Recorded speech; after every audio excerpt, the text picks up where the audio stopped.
우리가 하나님의 부르심을 받은 자들이다라는 말씀을 들었습니다. 하나님이 사람을 부르실 때 사람이 대답을 하면 관계가 있다는 말입니다. 사람이 하나님이 부르셔도 대답을 하지 않으면 무관한 자들이라는 것이고, 하나님이 내 이름을 부르시면 나는 존재하게 되는 것입니다. 그리고 또 하나님이 우리를 부르실 때 부르면은 목적이 있어서 부르셨지요. 그래서 우리가 하나님의 부르시는 그 부르심에 응대하고 그분이 무엇 때문에 나를 부르셨는지를 알게 되어질 때 인생이 존재합니다. 내가 이 땅을 살지만 무엇을 위해 인생을 사는가라고 우리가 확인하지 않으면 사람은 인생을 살아가면서 그저 똑같은 날의 반복이 됩니다. 사실은 가만히 생각하면 우리는 24시간을 변함없이 바꿔가며 살고 있지만, 그러나 그것은 반복이 아니라 우리가 한 번도 사실은 살아보지 않은 시간을 여행하고 있는 중입니다.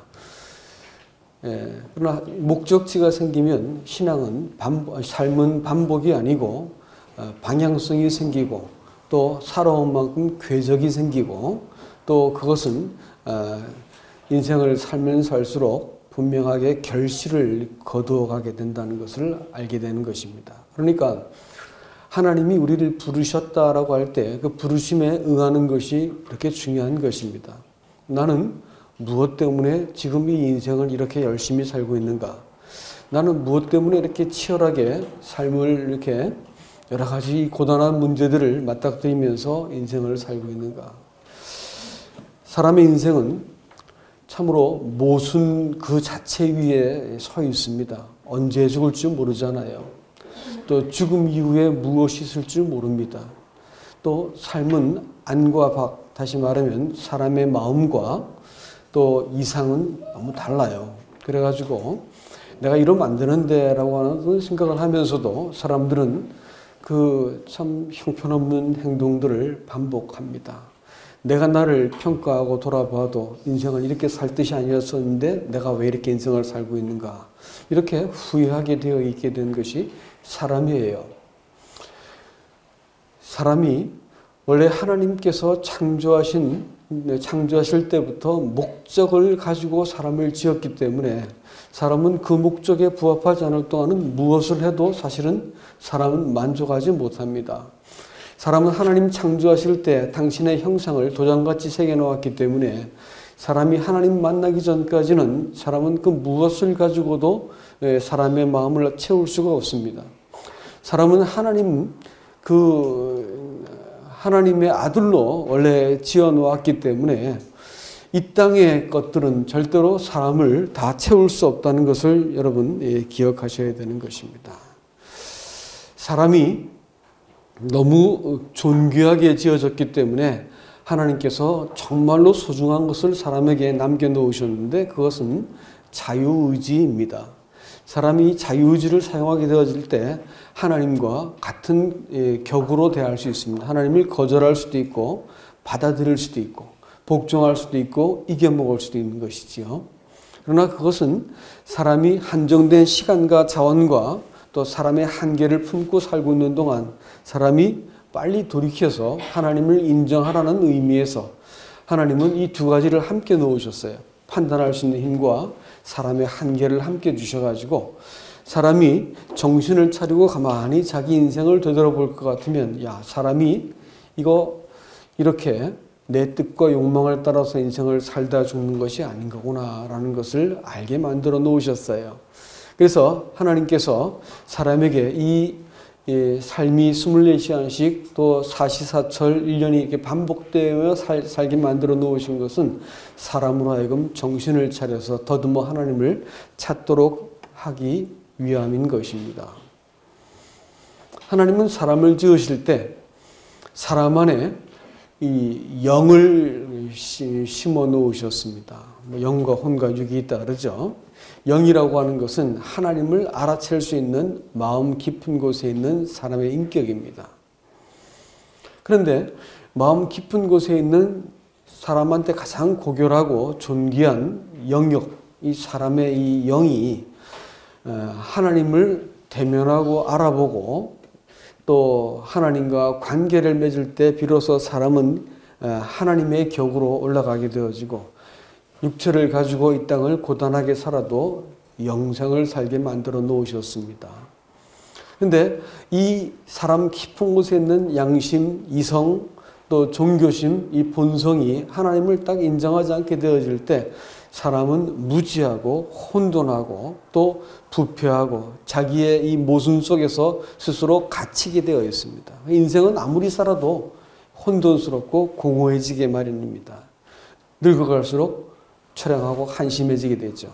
이게 사람이에요. 그러니까 사람이 하나님을 딱 그 사람의 영이 하나님을 발견하게 되어지면 그때부터 사람이 창조의 목적대로 사람다운 사람으로 살아가게 된다는 것입니다. 그러니까 구원은 무엇이냐면 하나님의 이 어미하심, 다시 말하면 창조하시고 또 심판하시고 또 지금도 이 천지 만물을 지탱하고 계신 하나님을 사람이 알게 될 때 사람이 옷깃을 여미고 야 이거 내가 인생을 이렇게 되는 대로 살아서는 안 되겠구나 라고 하는 자기 반성과 돌이킴이 있게 만들어 놓으셨고 또 이렇게 하지 못하고 산 사람이 반드시 심판을 받겠구나라는 것을 알게 되어졌을 때 하나님이 사람을 위해서 제시하신 이 조건 없고 과분한 큰 사랑에 대해서 사람이 이해를 하면서 사람이 하나님께 돌아서게 되어 있는 것입니다.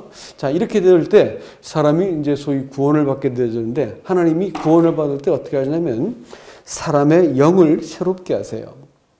다시 말하면 하나님의 영이 사람의 마음속에 들어오셔서 사람의 영이 새롭게 되어지는데 이걸 가지고 우리는 거듭났다 이렇게 말을 하지요. 그러니까 신앙은 어떤 영을 갖는가라는 문제입니다. 그렇다면 사람의 깊은 곳에 있는 사람의 영이신 하나님을 딱 알게 되어질 때 관계가 맺어지는 것을 영생이라고 표현하겠지요.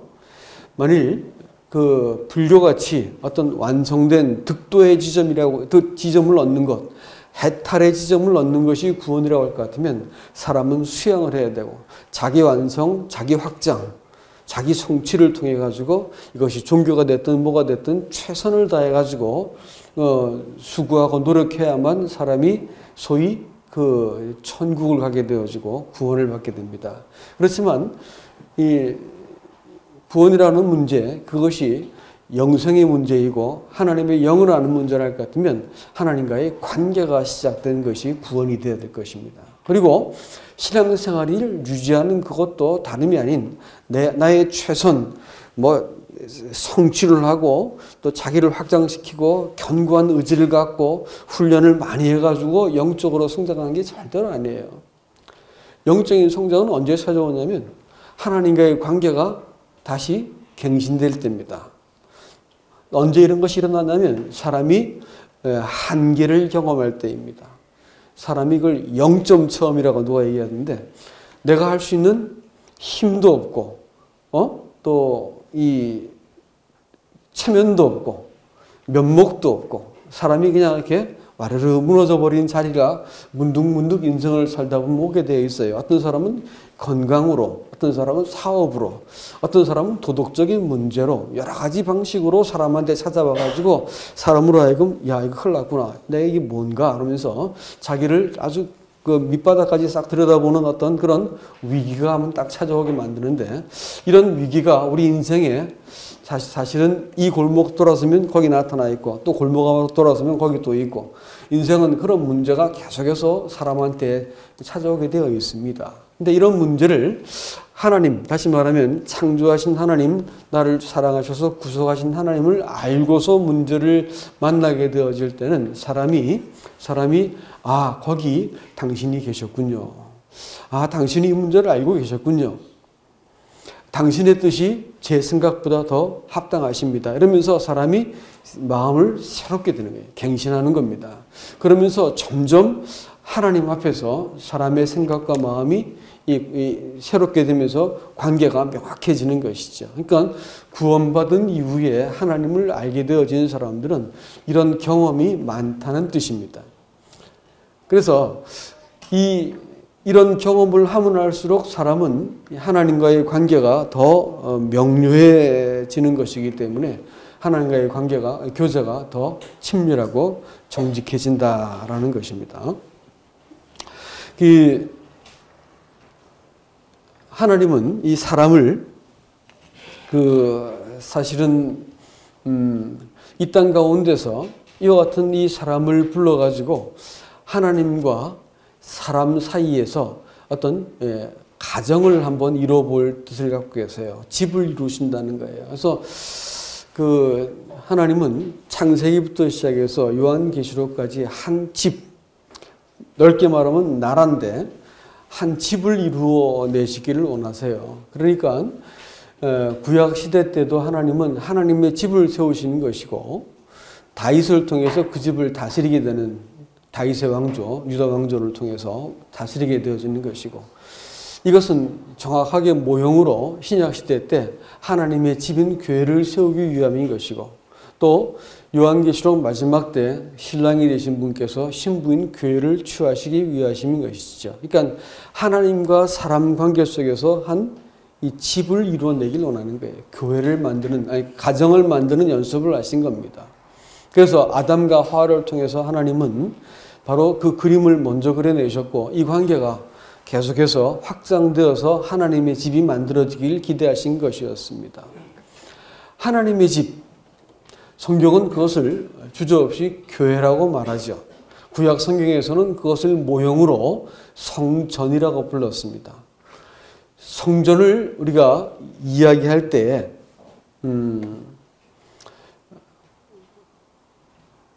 하나님은 그 성전을 세우시기 위해서 엑스트라를 먼저 세우시는데 그것은 바벨이라는 겁니다. 성경에서는 이 바벨론이라고 하는 그것이 3번 나오는데 제일 먼저 나온 것은 BC 2000년경에 세워진 그 나라 바벨론이 있었습니다. 사실 그 바벨론의 원조는 누구냐면 바벨탑이지요.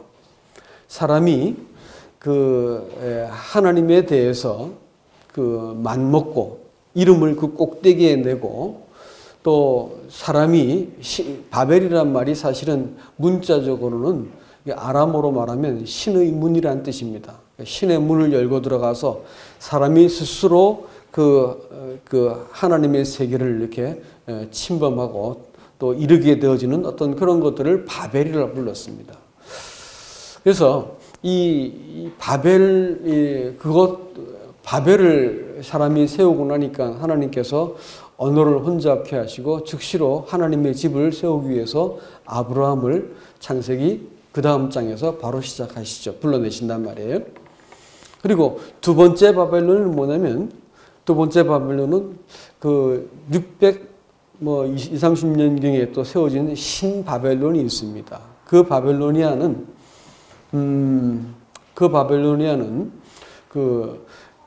유다 왕조를 멸망시켰던 바벨론입니다. 그래서 70년간 유다 왕조를 하나님의 범죄 때문에 우상을 섬기고 하나님의 말씀을 더 이상 듣기를 거절하는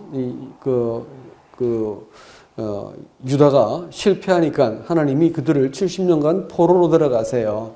그래서 포로 생활을 70년 동안 하는데 그들을 붙들어 두었던 그 나라가 바로 바벨로니아였습니다. 신바벨로니아. 이 바벨론에서 하나님께서 자기 백성들을 끄집어내세요. 그리고 그들이 돌아와서 즉시로 뭐 했을까요? 하나님의 집을 지었습니다. 성전을 만들었죠. 세 번째 바벨론이 또 있습니다. 그것은 언제냐면 성경에서 요한계시록 18장에 등장하는 바벨론, 17장, 18장에 또 바벨론이 또 등장하는데 거기서 나와라 이렇게 말하고 하나님께서 바벨론을 최종적으로 멸망시켜 버리세요.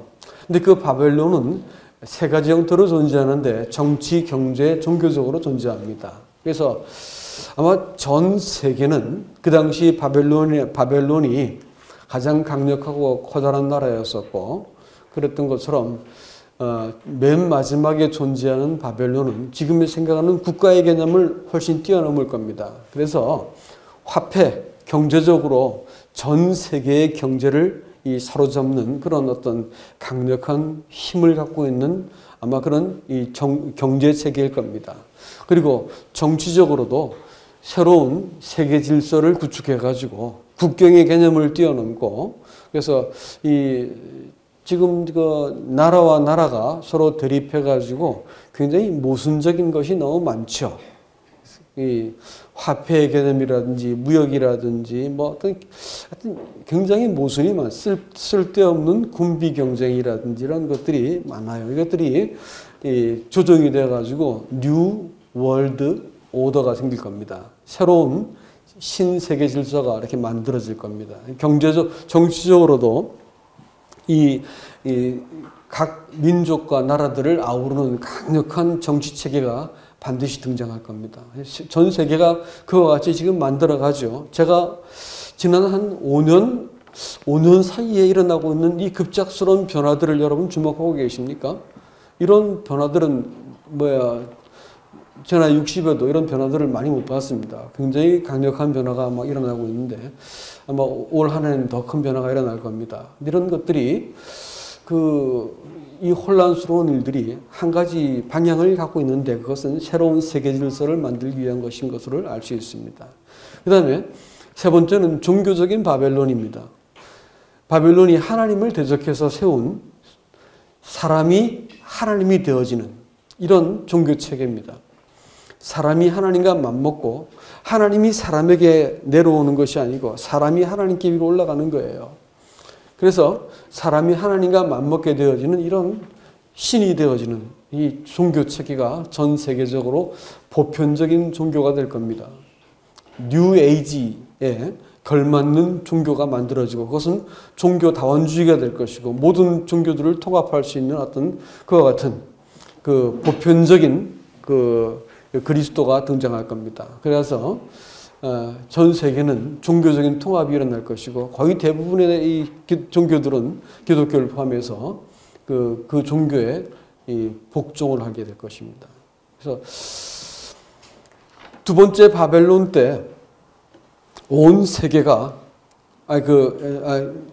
두 번째 그 바벨론 나라에 하나님의 백성이었고 하나님의 나라가 복종해서 포로로 잡혔던 것처럼 그들이 복종하고 패배를 했던 것처럼 마지막 세 번째 바벨론이 일어날 때 하나님의 그 세상에 존재하는 모든 교회들은 다 그에게 복종할 것입니다. 그렇지만 하나님의 교회는 그 전에 휴거가 될 것이고 남아있는 하나님의 백성들은 순교를 무릅쓰고 믿음을 지킬 사람들이 남아있다고 성경은 이야기합니다. 그래서 바벨론 포수 70년 동안 가서 있었었는데 하나님이 70년이 차니까 세상의 임금이었던 그 바벨론을 누가 접수하냐면 페르시아가 접수하고 또 로마가 접수하는 거예요. 사실 그 나라가 다 이름만 바꾸지 쭉 이어서 내려오는 것인데 이 페르시아의 왕이었던 고레스를 통해 가지고 이 백성들을 자기의 고토로 돌아가라고 하나님께서 말씀하세요. 모든 그 성전을 지을 수 있는 돈들을 다 내어주고 돌아가게 만듭니다. 그래서 그들 중에서 끌려갔던 사람들의 숫자를 세우면 한 5% 정도만 돌아와요. 5%만 돌아와요. 그러니까 오늘날 그 비율을 따져볼 수가 있는데 사람들이 그렇게 기독교가 많아도 딱 한 5% 정도는 그 70년 동안 터닫고 자손 보고 해가지고 잘 이렇게 살았었는데 아니 갑자기 그 산동네 고기리를 찾아가야 되는 거예요. 고지요. 여러분 가나안이 고지입니다. 산동네 고길이란 말이에요. 그러니까 거기를 찾아가서 또 척박한 땅에서 살아남아야 되는 거예요. 그것도 성전 지으려고. 누가 가겠어요? 안 가겠어요? 안 가지요. 안 갑니다. 그러나 아주 소수의 사람들은 하나님이 주신 약속을 기억하고 돌아가요. 그래서 5%의 사람들이 큰 먼 길을 돌아갑니다. 그래서 거기에서 성전을 재건하는 것이지요. 남아있던 사람들은 95% 사람들은 어떻게 할까요?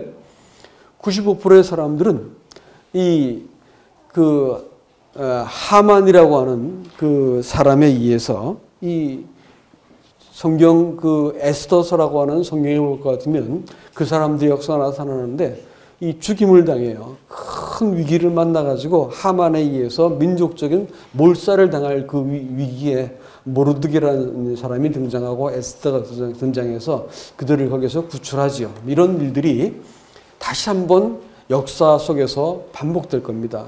교회는 휴거될 것이고 돌아가는 사람들이 있지만 남아있어가지고 신앙이 구분되지 못하고 소망을 잃어버린 사람들은 이 휴거되지 못하고 이 환란기 때 살아남기 위해서 목숨을 거는 어떤 어려움들을 겪다가 하나님께서 그들을 이렇게 다시 돌이키는 일들을 할 것이라고 성경은 예언합니다. 그래서 이 역사가 이렇게 재현됩니다. 하나님의 예언은 한 번 끝나는 게 아니고 예언이 다중적으로 성취되고 있다는 것을 이해를 하셔야 됩니다. 그래서 5%의 사람들이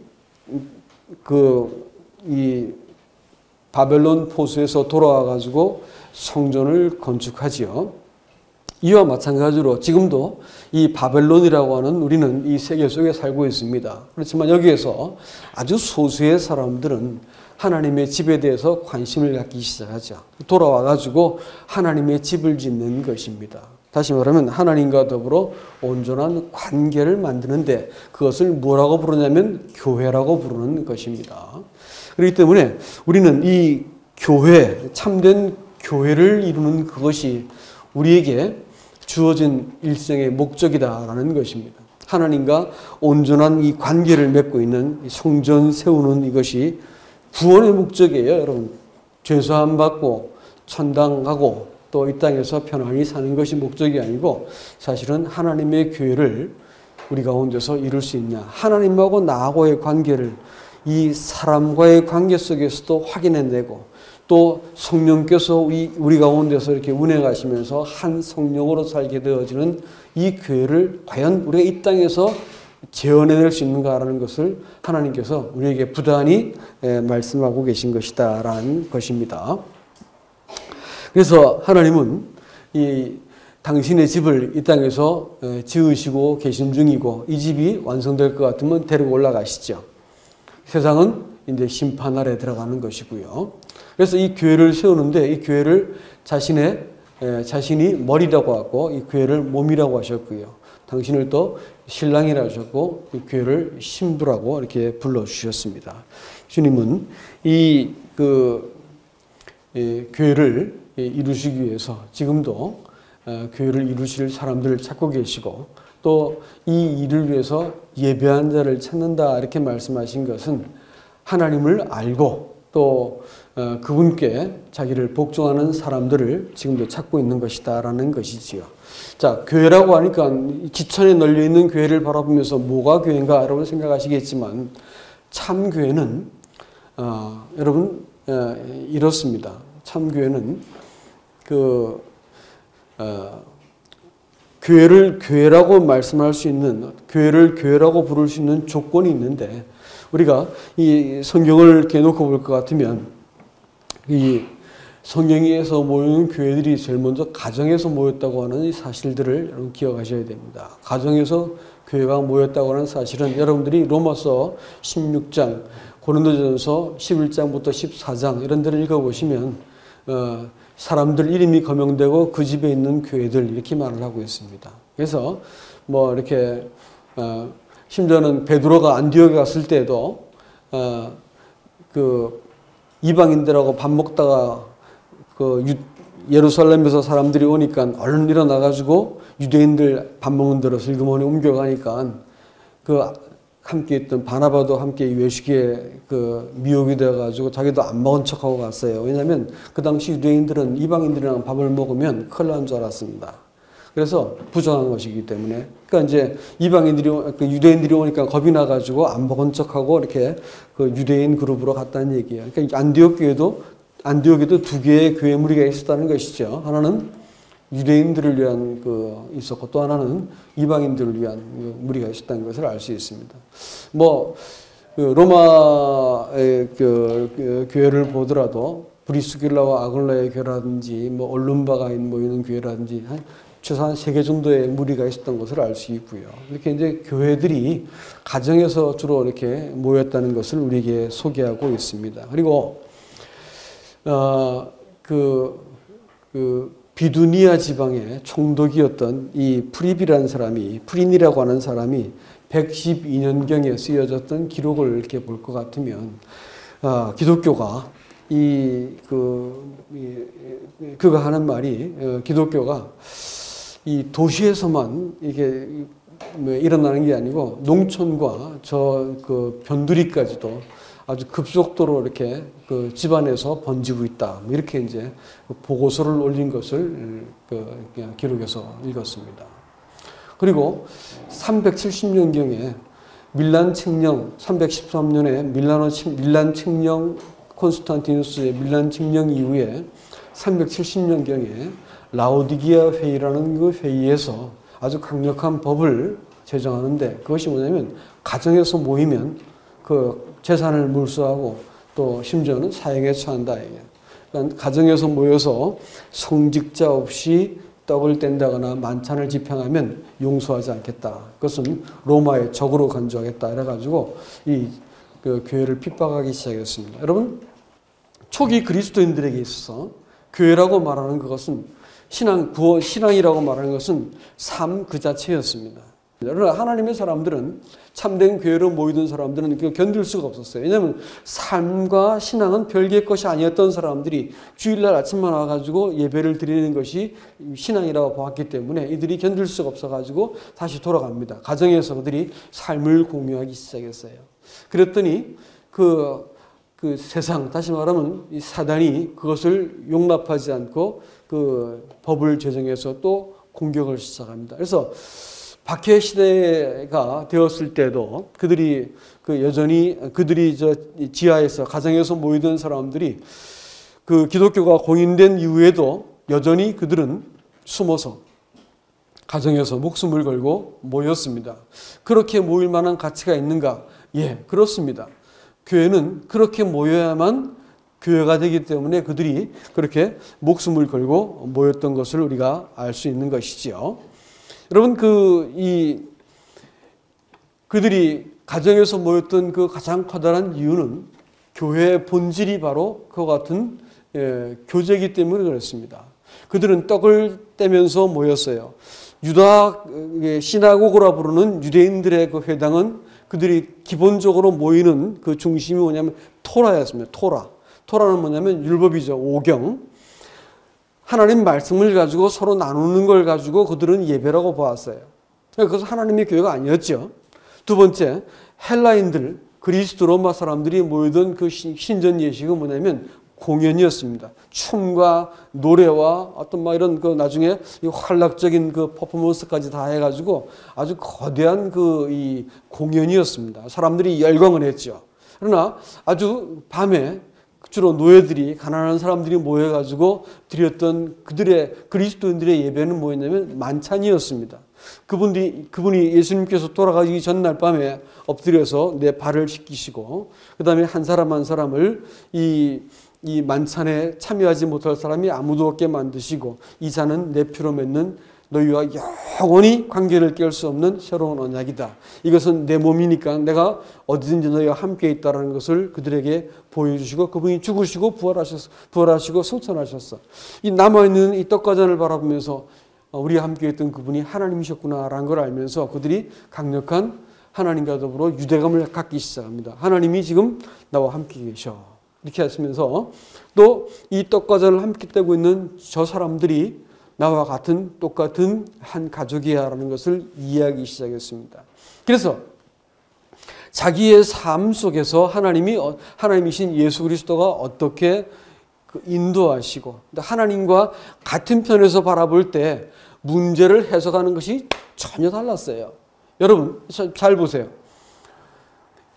한 분기점을 이렇게 갖다 놓고 분기점을 놓고 나서 이 분기점 이쪽에서 바라볼 것 같으면 내가 만나고 있는 문제라든지 상황이라든지 어려움들을 바라볼 때 이게 무슨 까닭일까? 어떤 이유지? 이게 뭐야? 하면서 퀘스천 마크를 붙이고 의심을 하고 답을 찾으려고 애를 쓰고 또 이 낙심도 하기도 하고 막 이렇게 되지 않습니까? 그렇죠?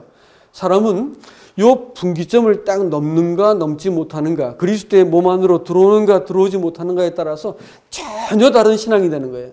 아시겠어요? 그리스도의 바깥에서 believe in 힘이 아니고 believe him 할 것 같으면 내가 단지 하나님 예수 그리스도와 더불어 내가 객체가 되어서 내가 그를 바라보고 있는 동안은 내가 만나고 있는 모든 상황들은 다 이것이 도대체 뭘까? 왜 일어났을까? 하나님 날 사랑하지 않는 게 아닐까? 나는 왜 재수없는 일만 벌어지는 것이지? 뭐 이러면서 문제와 상황 그것밖에는 안 보이게 되어 있습니다. 그러나 어느 날 말이죠. 사람이 이 짐을 다 싸가지고 예수 그리스도 안으로 나를 옮겨놓았어. 그랬더니 내가 만나는 모든 일이 나를 사랑하시고 나와 함께 생사고락을 함께 하시고 내 모든 문제를 아시고 내 생명을 걸고 나를 자기의 거룩한 소유로 삼으신 그분 안에서 내가 딱 볼 것 같으니까 내가 보는 모든 문제가 다 어떻게 보일까요? 두려워해야 될 문제일까요? 아니면 하나님께서 나한테 어떤 선한 뜻을 갖고 이 문제를 두셨을까라고 볼 수 있을까요? 어떻게 볼까요? 후자가 되는 겁니다. 그러니까 그리스도인 만나는 모든 경험들은 다 뭐냐면 하나님이 나를 어떻게 사랑하시는지를 볼 수 있는 거예요.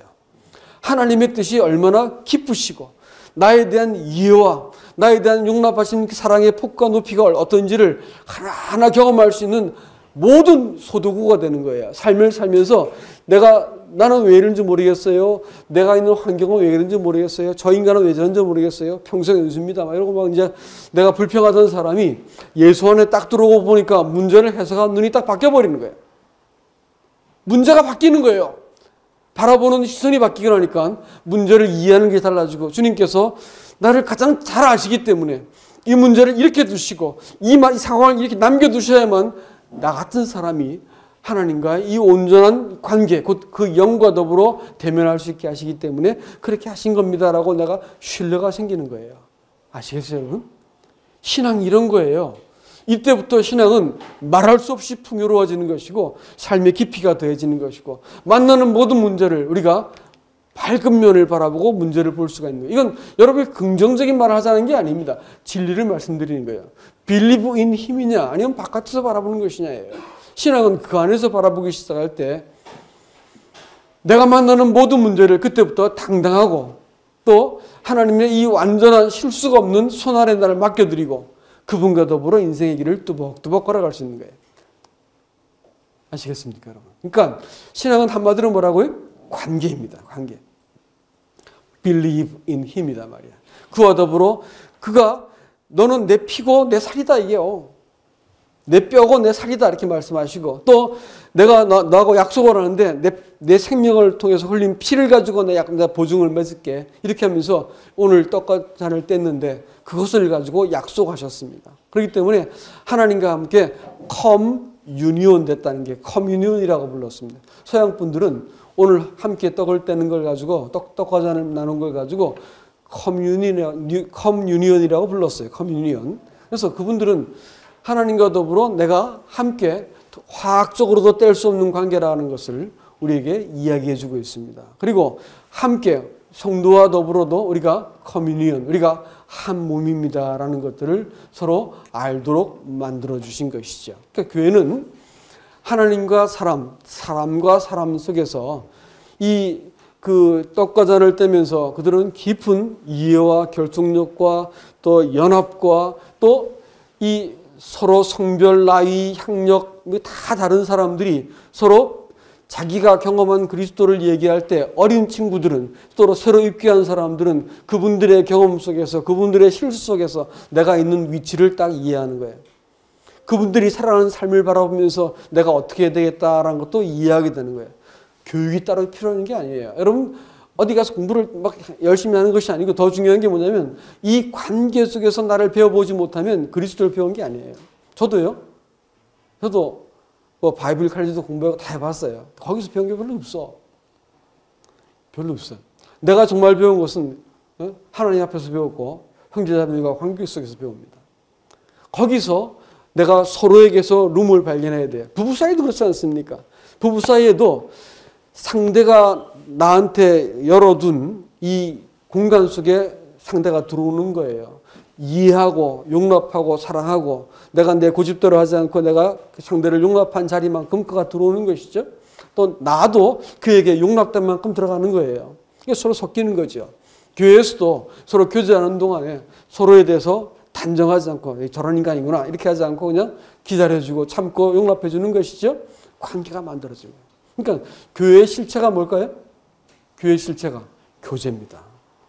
이 교제가 부자연스러우면 아직까지 교회 일원이 아니에요. 이 겉다리란 말이에요. 떨어지는 각질이 될 수도 있고 소화하지 시키지 못한 어떤 음식 물을 수 있는 거예요. 응? 교제가 중요한 거예요. 이 관계가 중요한 거예요. 이것을 어디서 볼 수 있을까요? 가정에서 볼 수 있는 거예요. 처음 교회를 우리가 시작했을 때 사람들이 너무 일주일간의 삶과 주일날의 삶이 다른 것이 고통스러웠습니다. 그래서 가정에서 모입시다라는 제안들을 하게 되었고 우리는 가정에서 서로를 민낯을 보기 시작했습니다. 그러면서 겪고 있는 문제를 하나님 앞에 서로 아뢰기 시작했고 이 문제가 하나님 앞에서 해결되어 가는 걸 보면서 서로 기뻐하면서 이 문제가 좀 해결되어 갖고 점점 우리가 이 십수년 동안 이 관계들을 발전시켜 왔습니다. 우리는 이 일들을 통해서 이 친밀한 관계 속에서 몸을 이루어가는 이 일들을 계속해야 됩니다. 이 구역이 아니에요. 구역 모임은 위에서 무엇인가를 명령을 하고 조직을 관리하는 것이지만 이게 아니거든요. 자발적으로 모여가지고 서로를 들여다보고 관계를 만들어가고 여기에서 또 청구받은 분들이 모여서 함께 교회를 결정하고 교회의 모든 일들은 그분들에서 결정될 겁니다. 한 해가 지나서 가정교회가 얼만큼 우리는 친밀한 교제를 가졌고 예수 그리스도를 통해서 서로 공유하고 화합하고 협력하고 서로를 받아내고 또 이것을 다른 사람에게 넘겨줄 수 있는 복음을 전할 수 있는지를 우리가 실제적인 가정교회가 되도록 만들기 위함입니다. 여러분 예루살렘 교회가 가정으로 이렇게 각에서 처에서 모였기 때문에 그들이 흩어졌을 때 즉시로 흩어지는 곳에서 교회가 시작된 거 아세요? 하나님의 계획이셨어요. 딱 준비되었을 때 흩어버렸다거든요. 그러니까 이제 하나님께서 여기 있는 사람들이 하나님의 집으로 세워지지 않으면 이것의 10배가 모여도 교회가 안 되는 거 아세요? 여러분 한 사람 한 사람이 내가 교회고 형제와 내가 같이 모이고 자매와 같이 내가 모여서 두세 가정이 모이고 서너 가정이 모여서 함께 그리스도를 공유하고 격려하고 함께 이렇게 나누어주고 또 함께 일치할 수 있고 이렇게 하게 되어지는 그 관계가 만들어진다고 할 것 같으면 괜찮은 겁니다. 교회가 되는 것이죠. 한때 하나님의 교회들은 이렇게 됐어요.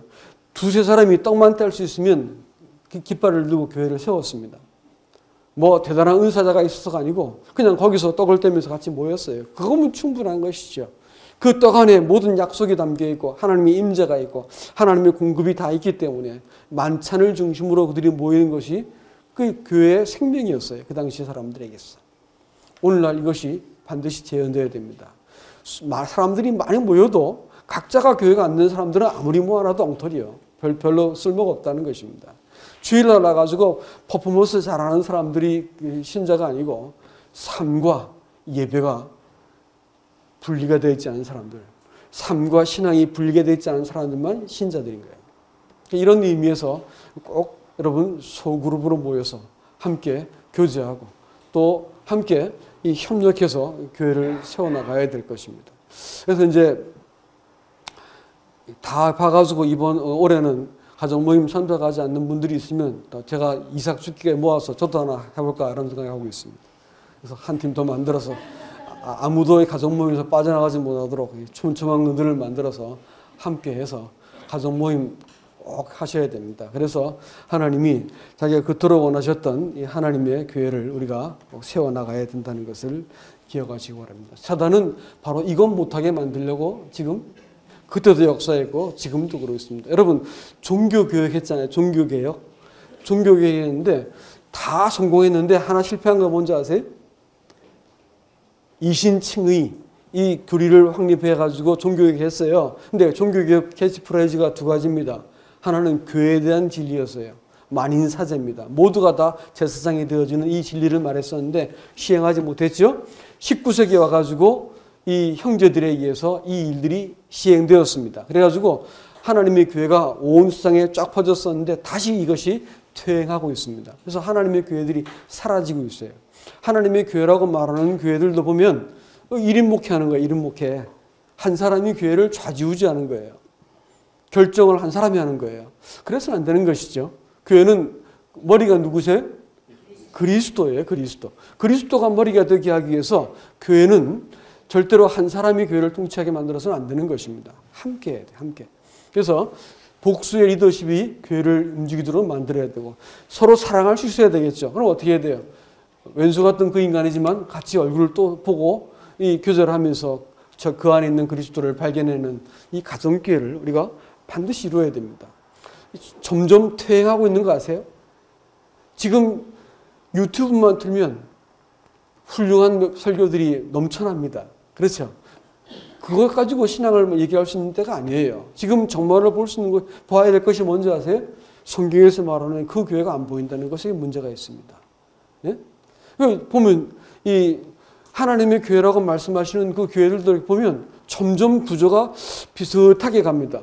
이 세상적인 교회하고 비슷하게 형태를 가져가고 조직을 가져가고 이상하게 바뀌고 있어요. 그건 우리가 정말로 꿰뚫어 봐야 될 문제입니다. 꼭 우리가 포기하지 말아야 되는 것은 하나님의 교회를 이 땅에서 이루어야 됩니다. 마지막 때 주님께서 자기의 교회를 데려가실 때 이 교회가 하나님의 이 통치가 가능한 그 교회인가, 또 성령이 운행하시면서 한 성령을 통해서 하고 있는 교회인가, 실제적인 관계 속에서 가정 모임 참석해 보니까 예배 떡을 떼라고 시켰더니 글쎄 한 번도 말씀 안 하시던 분들이 감사를 이렇게 훌륭하게 잘 하시더라고요. 가정 모임에 맡겨놓으니까 이 일도 하고 저 일도 하고 모두가 다 참석하더라고요. 가정 모임만 잘하면 일꾼들 다 만들어지는 거예요. 다 일꾼 되는 것이고 다 준비되어서 하나님의 사람으로 다 세워지는 것이니까 어떻게 하든 해봅시다 하고 올해 하여튼 새로운 이 출발을 했는데 이 새롭게 한번 시작할 때 다름질을 또 시작해야 됩니다. 이제는 향방 없이 하지 말고 가정교회라는 딱 타겟을 정해가지고 이 안에서 내가 발견되고 내 룸을 발견하고 내가 그를 끄집어들여서 우리 안에서 머물 수 있도록 그에게 배려해주고 또 그를 기다려주고 돕는 이 일들이 나타나서 교회가 가정교회들로 세워져 가고, 그 다음에 가정교회가 잘 세워져서 이 사람이 함께 연합해서 교회를 만드는 걸 배운 사람들은 나가서도 교회를 세우겠죠. 함께 연합하는 것을 못 배우면 가정교회로 세워질 수 없습니다. 이런 것도 여러분들이 함께 잘 동역하는 일들이 나타날 수 있기를 주님의 이름으로 부탁합니다. 이상입니다.